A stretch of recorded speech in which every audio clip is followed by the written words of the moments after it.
রাব্বুল আলামিন সূরাতুল হজ ৪১ নম্বর আয়াতে কারিমার মধ্যে সুন্দর করে বলতেছেন, আল্লাযীনা ইম্মাক্কান্নাহুম ফিল আরদি আকামুস সালাতা ওয়া আতাউজ যাকাতা ওয়া আমারু বিল মা'রুফি ওয়া নাহাউ আনিল মুনকার ওয়ালিল্লাহি আকিবাতুল উমুর।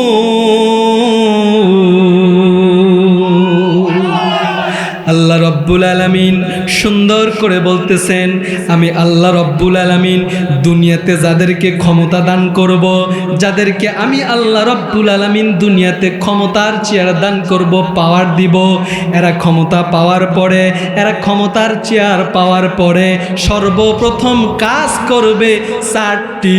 জোরে বলেন সবাই, ইমানদাররা কাজ করবে কয়টি?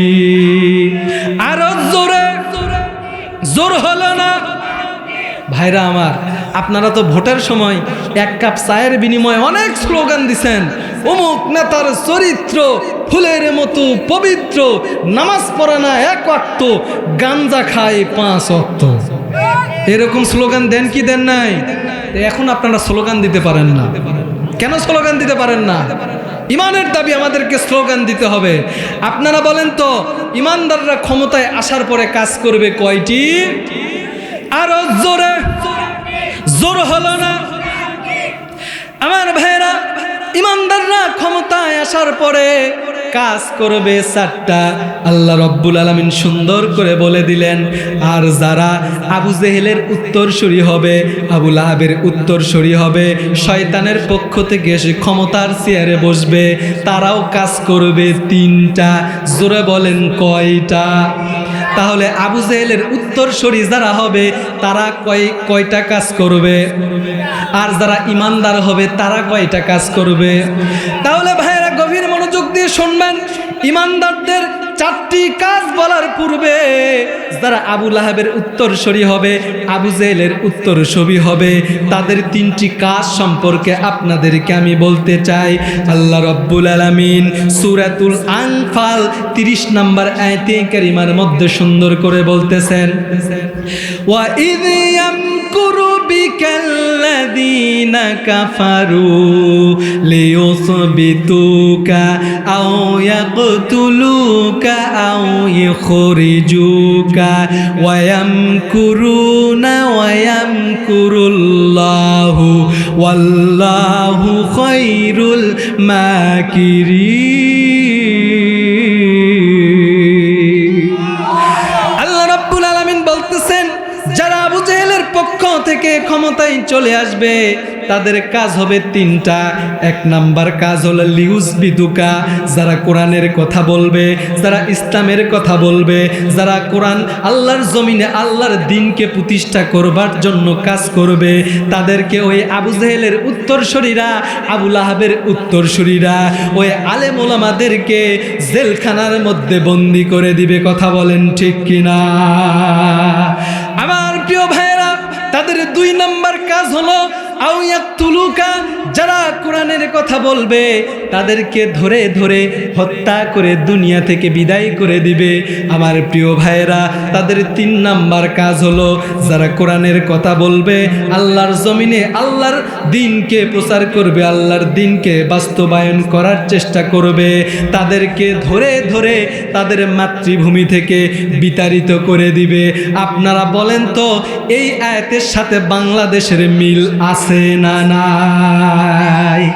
আমার প্রিয় ভাইরা, আমাদের নবী বিশ্বনবী মুহাম্মদ সাল্লাল্লাহু আলাইহি ওয়াসাল্লামকে কাফের বেঈমানেরা হত্যা করার চেষ্টা করেছিল। কথা বলেন ঠিক কিনা? তাকে জেলখানার মধ্যে বন্দি করেছিল, আবার তাকে নিজের জন্মভূমি মক্কা থেকে মদিনায় বিতাড়িত করে দিয়েছিল। কথা বলেন ঠিক কিনা? আমার প্রিয় ভাইরা, এই আয়াতে কারিমাটা যদি আমরা একটু বাংলাদেশের সঙ্গে মিলিয়ে দেখি, বাংলাদেশে যারা ইসলামের কথা বলে, যারা কোরআনের কথা বলে, তাদেরকে ধরে ধরে জেলখানার মধ্যে দিনের পর দিন, বছরের পর বছর রাখা হয়েছিল। কথা বলেন ঠিক কিনা?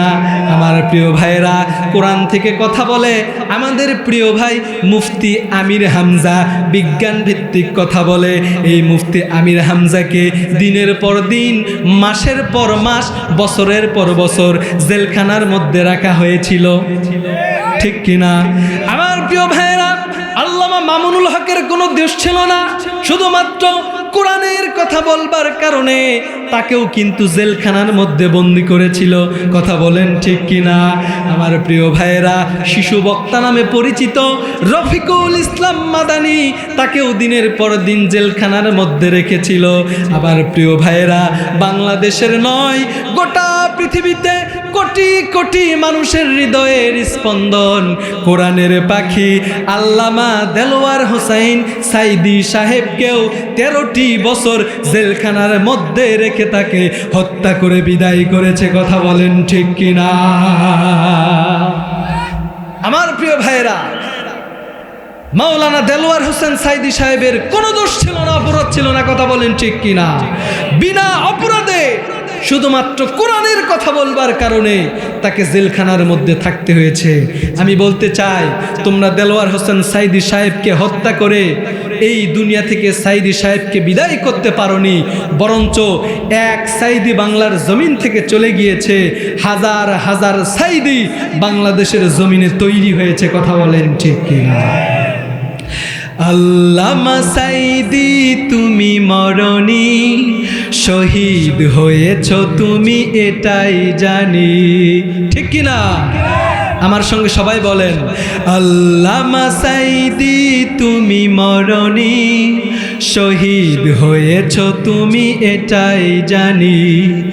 আল্লামা সাইদি তুমি মরণি, শহীদ হয়েছ তুমি এটাই জানি।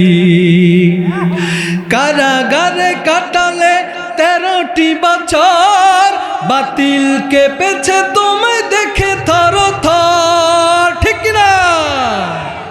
কারাগারে কাটালে 13টি বছর, বাতিল কেঁপেছে তোমায় দেখে থর থর।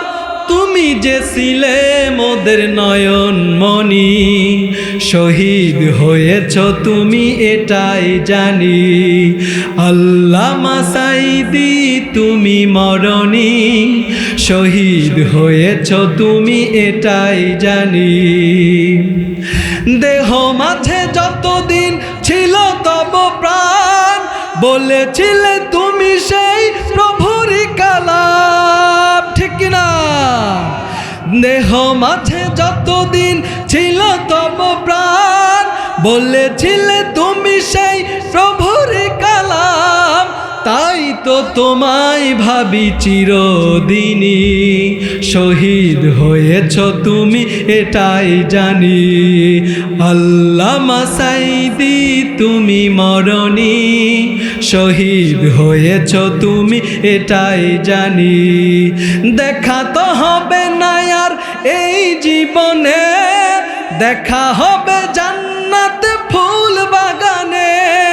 দেখা তো হবে না আর এই জীবনে, দেখা হবে জান্নাতে ফুল বাগানে। এ আশা কবুল করো আল্লাহ তুমি, শহীদ হয়েছ তুমি এটাই জানি।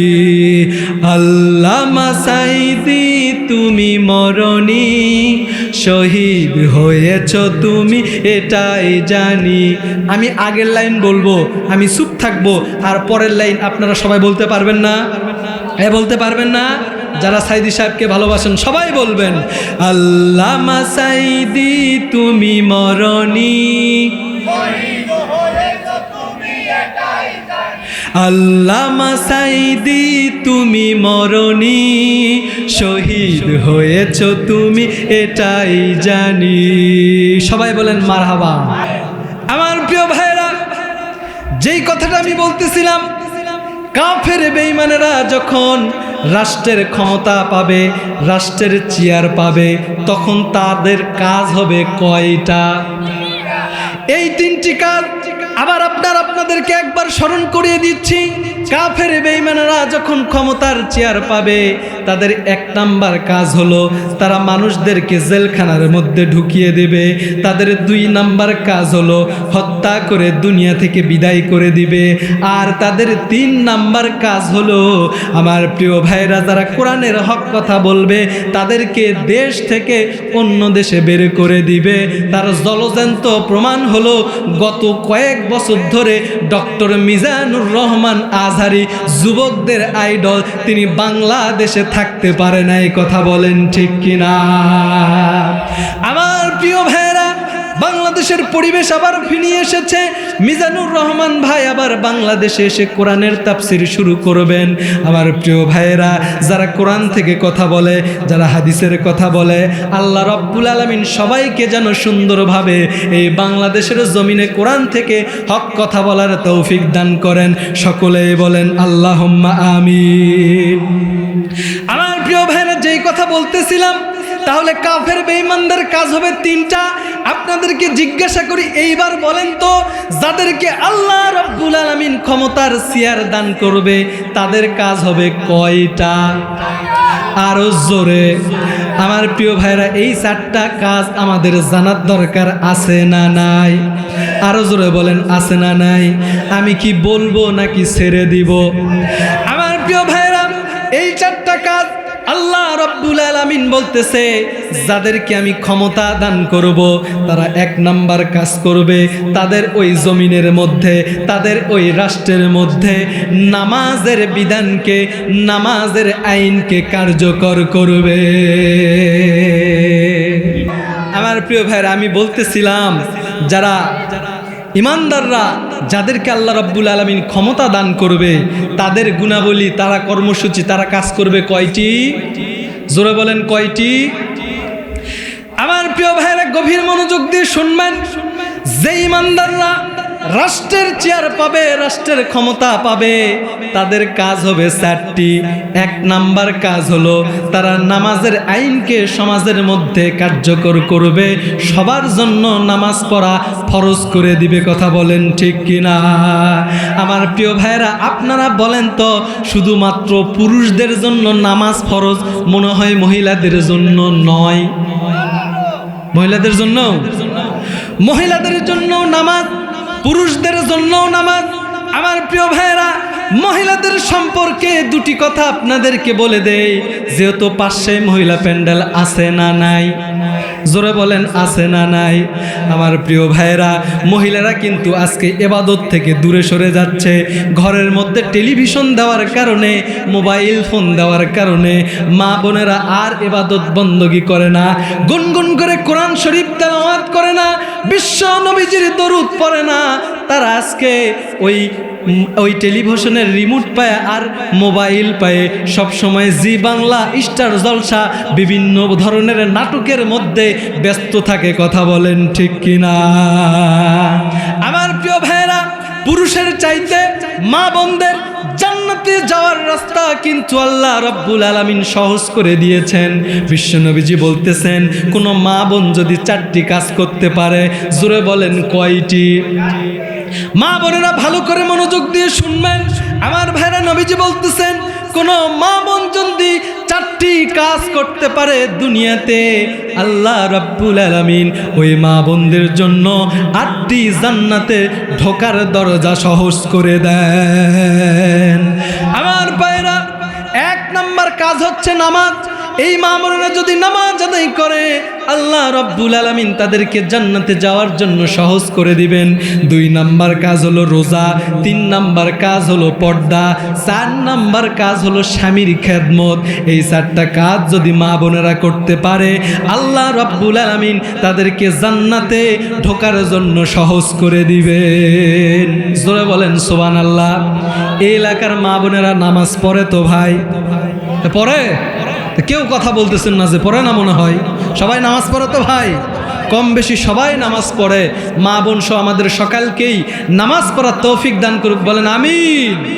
2 নাম্বার কাজ হচ্ছে রোজা রাখতে হবে, 3 নাম্বার কাজ হচ্ছে স্বামীর খেদমত করতে হবে, 4 নাম্বার কাজ হচ্ছে পর্দা করতে হবে। কি করতে হবে ভাই? এই এলাকার মা বোনেরা পর্দা করে? বাপরে, এখন মা বোনেরা পর্দা তো করে না, এমন টাইট ফিটিং কাপড় পরে শরীরের মধ্যে কি অঙ্গ রয়েছে সমস্ত কিছু বোঝা যায়। কথা বলেন ঠিক কিনা? আপনাদের খারাপ হলেও আমি বলতেছি, এই রকম মা বোন কি পাঁচ বিবির জমিনে নাই? আমি জানি পাঁচ বিবি পার্কের একটা আছে, সেই পার্কের নাম হচ্ছে শিশু পার্ক। ওখানে আপনি যাই দেখবেন শিশু তো দূরের কথা, সব হচ্ছে যুবতী পার্ক। কথা বলেন ঠিক কিনা? শিশুর খালারা বসে আছে ওখানে। কথা বলেন ঠিক কিনা? শিশুর নাম করে ওখানে যে কর্মকাণ্ড হয়, ওই পার্ক যে বানাইছে সে আর জান্নাতে মনে হয় যেতে পারবে না। কথা বলেন ঠিক কিনা? আল্লাহ রে, আল্লাহ রে, কোন দুনিয়ায় পাঠাইলাই আমারে। জিন্সের প্যান্ট শার্ট পরিয়া রাস্তা হাইটা যায়, পোলা না মাইয়া তারে চেনা বড় দায়। ঠিক কিনা? জিন্সের প্যান্ট শার্ট পরিয়া রাস্তা হাইটা যায়, পোলা না মাইয়া তারে চেনা বড় দায়। আল্লাহ রে, কোন দুনিয়ায় পাঠাইলাই আমারে। আল্লাহ রে, আল্লাহ রে, কোন দুনিয়ায় পাঠাইলাই আমারে। আছে না নাই? জিন্সের প্যান্ট পরে না ভাই? আগে জিন্সের প্যান্ট পরতো ছেলেরা, যুবকেরা, আর এখন জিন্সের প্যান্ট পরে যুবতী মেয়েরা। কথা বলেন ঠিক কিনা? তাহলে মা বোনদের পর্দা করার দরকার আছে না নাই? হযরত ফাতেমা কেমন করে পর্দা করেছে, হযরত আয়েশা কেমন করে পর্দা করেছে, তাদেরকে আইডল বানায়, তাদেরকে আদর্শ বানায়। আজকে মুসলমানদের মা বোনদেরকেও সেই রকম পর্দা করতে হবে। কথা বলেন ঠিক কিনা? আমার প্রিয় ভাইরা, 4 নাম্বার হচ্ছে স্বামীর খেদমত করতে হবে। এই এলাকার মা বোনেরা কি স্বামীর খেদমত করে ভাই? এমনভাবে বলতেছেন মনে হয় করে না। করে করে আমার প্রিয় ভাইরা, আমি কিন্তু জানি। আমাকে এক ভাই বলেছে যে অধিকাংশ স্বামী তারা দিনে কিংবা রাতে মা বোনেরা এমন সেবা করে, তাদের বউয়েরা এমন সেবা করে, সেবা করতে করতে ওই তার স্বামীকে ধরে মারে। এরকম আছে না নাই? কে কে স্বামী বউয়ের হাতে মার খাইছেন? হাত তোলেন তো। কেউ খাননি? আমার ভাইরা, আবার অনেক স্বামীও দেখবেন তারা বউকে এমন পিটন পিটায়, পিটতে পিটতে মারতে মারতে বউকে বলে তুই আব্বা না বলা পর্যন্ত তোর মার থামবে না। এরকম পুরুষ আছে না নাই? বউ এখন ভয় পেয়ে স্বামীকে বলে দেয় আব্বা। আপনারা বলেন তো, স্বামীকে কি আব্বা বলা জায়েজ আছে? জোরে বলেন, জায়েজ আছে? আমার ভাইরা, বউকে যদি মারতেই হয় বিশেষ কারণে মারতে হবে। কোন কারণে মারতে হবে আমি কি বলবো? যদি আপনার স্ত্রী, যদি আপনার বউ কোরআন বিরোধী কোনো কাজ করে, ইসলাম বিরোধী কোনো কাজ করে, এইরকম কাজ করলে আপনি আপনার স্ত্রীকে, আপনি আপনার ওয়াইফকে মারতে পারবেন। আমার প্রিয় ভাইরা, এখন মারবেন কোথায় সেটাও নবীজি বলে গিয়েছে। কোথায় কোথায় মারবেন আমি কি বলবো? জোরে জোরে বলেন, বলবো। মারতে হবে মাথা বাদ, মুখ বাদ, পিঠ বাদ, পেট বাদ, হাত বাদ, উরু বাদ, হাঁটুর থেকে নিয়ে নিচ পর্যন্ত। এখন একজন যুবক বলতেছে হুজুর তাহলে মারবো কি দিয়ে? বিশ্বনবীজি বলেছেন যখন স্ত্রীকে তোমরা পিটাবে তখন মেসওয়াক সমপরিমাণ লাঠি নিবে। বলেন তো কি পরিমাণ? মেসওয়াক সমপরিমাণ লাঠি, এক বিঘত পরিমাণ লাঠি। এই কথা শুনে এক যুবক বলতেছে হুজুর এই 1 বিঘত পরিমাণ লাঠি ধরবো কোথায় আর মারবো কোথায়? আরেকজন যুবক বলতেছে হুজুর এই মেসওয়াক সমপরিমাণ লাঠি ধরার পরে যদি মাথা বার হয়ে থাকে এই মাথা দিয়ে ঘুঁতা দিব হুজুর। আপনারা বলেন তো স্ত্রীকে কি ঘুঁতা দেওয়া যাবে?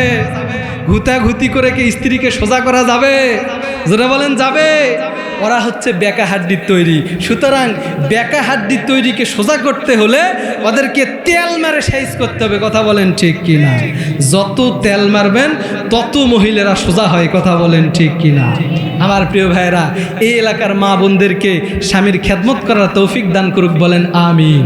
তাহলে বলেন তো মহিলাদের কাজ কয়টা? জোরে বলেন কয়টা? আপনাদের স্ত্রীর কাছে যাই ওয়াজ করতে হবে, পারবেন না?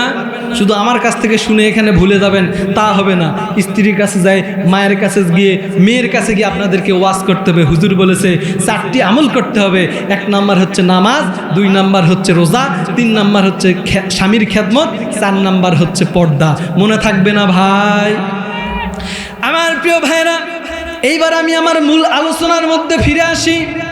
আমার প্রিয় ভাইরা, আল্লাহ রাব্বুল আলামিন বললেন, যারা এই রাষ্ট্রের ক্ষমতা পাবে, যাদেরকে আমি আল্লাহ রাব্বুল আলামিনের পক্ষ থেকে ক্ষমতা দান করব, তাদের কাজ হবে 4টি। 1 নাম্বার হচ্ছে নামাজ কায়েম করবে, 2 নাম্বার হচ্ছে ওই ক্ষমতাবান ব্যক্তিরা যাকাত ভিত্তিক অর্থ ব্যবস্থা চালু করবে, 3 নাম্বার হচ্ছে সৎ কাজের আদেশ দিবে, 4 নাম্বার হচ্ছে অসৎ কাজে বাধা প্রদান করবে। আমার প্রিয় ভাইরা, এই রকম কাজ যারা করবে তাদেরকে আমাদের সরকার বানানোর দরকার আছে না নাই? আমার প্রিয় ভাইরা, 1 নাম্বার কাজ বলেছেন নামাজের গুরুত্ব। বিশ্বনবীজি নামাজের গুরুত্ব কেমন দিয়েছেন আমার প্রিয় ভাইরা, নবীজি হাদিসের মধ্যে সুন্দর করে বলেছেন, আউয়ালু মা ইউহাসাবু বিল আবদু ইয়াউমাল কিয়ামাতিস সালাহ। আল্লাহ রাব্বুল আলামিন কিয়ামতের দিন সর্বপ্রথম বান্দার নামাজের হিসাব নিবে। অন্য কোনো হিসাব আল্লাহ রাব্বুল আলামিন সর্বপ্রথম নেবেন না। আল্লাহ তাআলা নামাজের হিসাব সর্বপ্রথম নিবে। আপনার যদি নামাজের হিসাবটা আল্লাহ রাব্বুল আলামিনকে ভালো করে দিতে পারেন, আল্লাহ রাব্বুল আলামিন আপনাকে পরবর্তী প্রশ্নগুলোকেও সাকসেসফুল বানায় দিবেন। আমার প্রিয় ভাইরা, গভীর মনোযোগ দিয়ে শুনবেন। সাহাবায়ে ইকরামকে নামাজকে কেমন ভালোবাসতো আল্লাহ রাব্বুল আলামিনের পয়গম্বর বিশ্বনবীজি সাহাবীদেরকে কেমন করে নামাজের ট্রেনিং দিয়েছেন। আমার প্রিয় ভাইরা, গভীর মনোযোগ দিয়ে শুনবেন। নবীজি মুতার যুদ্ধের ডাক দিলেন। আমার প্রিয় ভাইরা, মুতার যুদ্ধের যখন ডাক দিলেন, মুতার যুদ্ধের ডাক দেওয়ার পর সাহাবীরা জিহাদের ময়দানে যুদ্ধ করেছে, আবার নামাজও আদায় করেছে, আবার নামাজও পড়েছে, যুদ্ধ করেছে। যুদ্ধ করতে করতে ওই মুতার যুদ্ধ থেকে বিজয় ফিরিয়ে নিয়ে এসেছে। বলেন সুবহানাল্লাহ। আমার প্রিয় ভাইরা, গভীর মনোযোগ দিয়ে শুনবেন। নবীজি যখন মুতার যুদ্ধের ডাক দিলেন, মুসলমানদের সৈন্য সংখ্যা মাত্র 3000, আর বিপরীত পক্ষে কাফের বেঈমানদের সঙ্গে 1 লক্ষ। আপনারা বলেন তো, মুসলমানদের সংখ্যা কম না বেশি? মুসলমানদের সংখ্যা মাত্র 3000, বিপরীত পক্ষে কাফের বেঈমানদের সংখ্যা 1 লক্ষ। আমার প্রিয় ভাইরা, এরপরেও আল্লাহ রাব্বুল আলামিন মুসলমানদের উপরে বিজয় দান করেছেন। মুসলমানদের অস্ত্র বিনিময়ে নয়, মুসলমানদের উঠের বিনিময়ে নয়, মুসলমানদের সংখ্যাধিক্যের বিনিময়ে নয়, মুসলমানদের ইমানের বিনিময়ে আল্লাহ রাব্বুল আলামিন বিজয় দান করেছেন। কথা বলেন ঠিক কিনা? আমার প্রিয় ভাইরা, নবীজি যখন মুতার যুদ্ধের ডাক দিলেন, সমস্ত সাহাবীদেরকে একত্রিত করলেন। সাহাবীদেরকে একত্রিত করবার পরে বিশ্বনবীজি তার পালিত পুত্র যায়েদ বিন হারেসকে ডাক দিলেন। যায়েদ বিন হারেস সামনের দিকে চলে আসলো। এরপরে নবীজির আরেকজন সাহাবী, তার চাচাতো ভাই জাফর বিন আবু তালিব, তাকেও সামনের দিকে ডাকলেন, চলে আসলো। আমার প্রিয় ভাইরা, 3 নম্বর সাহাবী আব্দুল্লাহ বিন রাওহাকে ডাক দিলেন। আব্দুল্লাহ বিন রাওহা সামনের দিকে চলে আসলো। এমন সময় নবীজি 3 জন সাহাবীকে লক্ষ্য করে বললেন, ও আমার সাহাবীরা, তোমরা শুনে নাও, মুতার যুদ্ধের সেনাপতি বানিয়ে দিলাম এই 3 জন সাহাবীকে। আল্লাহু আকবার বলেন। আমার প্রিয় ভাইরা, আপনারা বলেন তো, স্বাভাবিকভাবে একটা যুদ্ধের সেনাপতি হয় কয়জন? 1 জন সেনাপতি হয়, কিন্তু নবীজি 3 জন সেনাপতি বানিয়ে দিলেন। আমার প্রিয় ভাইরা, এবার সেনাপতিদেরকে বললেন, যাও যাও, সবাই চলে যাও পরিবারের কাছে বিদায় নিতে। সাহাবীরা চলে গেল, বিদায় নিয়ে চলে আসলো। আমার প্রিয় ভাইরা, লঙ্গা ঘটনা সংক্ষেপ করে দিলাম। আমার প্রিয় ভাইরা, সমস্ত সাহাবীরা নবীজির কাছে আবার চলে আসলো। জাফর বিন আবু তালিব চলে আসলো, যায়েদ বিন হারেস চলে আসলো, আব্দুল্লাহ বিন রাওহা চলে আসলো, সমস্ত সাহাবীরা চলে আসলো। নবীজি সবাইকে মুতার প্রান্তরে পাঠিয়ে দিলেন। আমার প্রিয় ভাইরা, সাহাবীরা সবাই চলে গেল মুতার যুদ্ধের ময়দানে। যুদ্ধ করতেছে, যুদ্ধের ময়দানে রোম সম্রাটের বিরুদ্ধে। আমার প্রিয় ভাইয়েরা, কাফের বেঈমানদেরকে হত্যা করে করে দুনিয়া থেকে বিদায় করে দিচ্ছে। এমন সময় মুসলমানদের প্রধান সেনাপতি যায়েদ বিন হারেসকে কাফের বেঈমানেরা তরবারির আঘাত থেকে দুনিয়া থেকে শহীদ করে বিদায় করে দিয়েছেন। আমার প্রিয় ভাইরা, এক এক করে জাফর বিন আবু তালিবকেও শহীদ করে দিলেন, আব্দুল্লাহ বিন রাওহাকেও শহীদ করে দিয়ে দিলেন। মুসলমানরা সকলেই আরেকজন সেনাপতি তৈরি করলেন। ওই সেনাপতির নাম হচ্ছে হযরতে খালিদ বিন ওয়ালিদ রাদিয়াল্লাহু তাআলা আনহু। ওই যুদ্ধের ময়দানে খালিদ বিন রাদিয়াল্লাহু তাআলা আনহু একাই একটি নয়, দুটি নয়, 8টি তরবারি ভেঙে কাফের বেঈমানদের বিরুদ্ধে লড়াই করে মুতার যুদ্ধের বিজয় ফিরিয়ে নিয়ে এসেছে। আমাকে শহীদ করে সেই মিছিলে শামিল করে নিও। সবাই আমার সঙ্গে বলেন, আমাকে শহীদ করে সেই মিছিলে শামিল করে নিও। যেই মিছিলের নেতা আমির হামজা, খোবাইব খাব্বাব, আল্লাহর কাছে যারা অতি প্রিয়, শামিল করে নিও। সবাই বলেন আমিন। আমার প্রিয় ভাইরা, আমি আর আলোচনা লম্বা করতেছি না। আপনাদেরকে তো বলেছিলাম এই মাহফিলের আমি হলাম কি হেল্পার। আমার হেল্পারের দায়িত্ব শেষ, ড্রাইভার চলে এসেছে। আমি এখনই আলোচনা শেষ করে দিব। আমার প্রিয় ভাইরা, শেষ কথা বলতেছি, বাংলাদেশে যারা আমাদের এই সুন্দর পরিবেশ ফিরে নিয়ে এসেছে, কোরআনের পরিবেশ ফিরে নিয়ে এসেছে, তাদেরকে ধন্যবাদ জানাই। আমার প্রিয় ভাইরা, যাদের কারণে বাংলাদেশের আলেম ওলামা কোরআন থেকে ঠিকমতো কথা বলতে পারেনি, হাদিস থেকে ঠিকমতো কথা বলতে পারেনি, আমির হামজাকে জেলখানার মধ্যে থাকতে হয়েছে, মামুনুল হককে বিনা কারণে জেলখানার মধ্যে থাকতে হয়েছে, আল্লামা দেলওয়ার হোসেন সাইদিকে 13টি বছর জেলখানার মধ্যে থাকতে হয়েছে। এর জবাব এই নাস্তিক বেঈমানদেরকে বাংলার জমিনে দিতেই হবে। কথা বলেন ঠিক কিনা?